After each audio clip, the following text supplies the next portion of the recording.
Hi all, in this video we're going to talk about the rule of the square. In this position here, black to move, white has a pass pawn here that is ready to march towards the end of the board, and the question is, can the black king stop this pawn? The rule of the square says that if I think about a diagonal towards the end of the board from the pawn like this,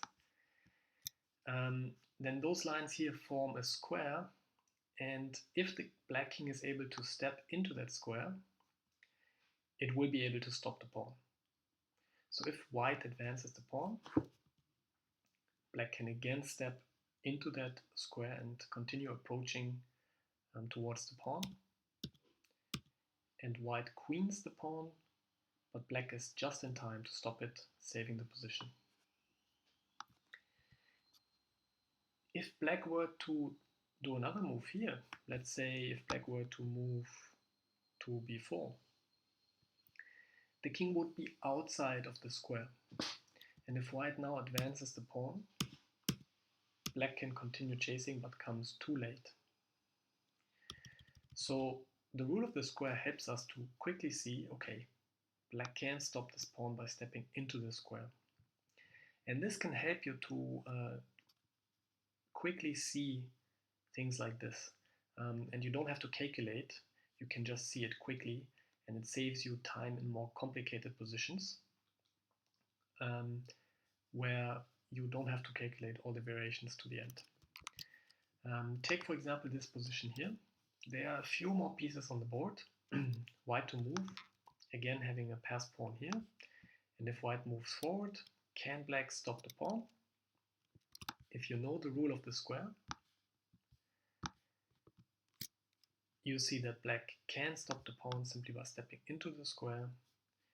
And now you don't have to calculate anymore, because you know if white now advances the pawn, black will be just in time to stop it, because black stepped into the square here.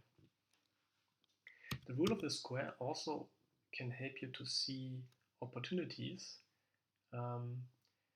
without calculating much. So for example, here in the last variation, we have seen that the black king marches along this diagonal here to stop the pawn. Marches along this diagonal. So if white plays d5,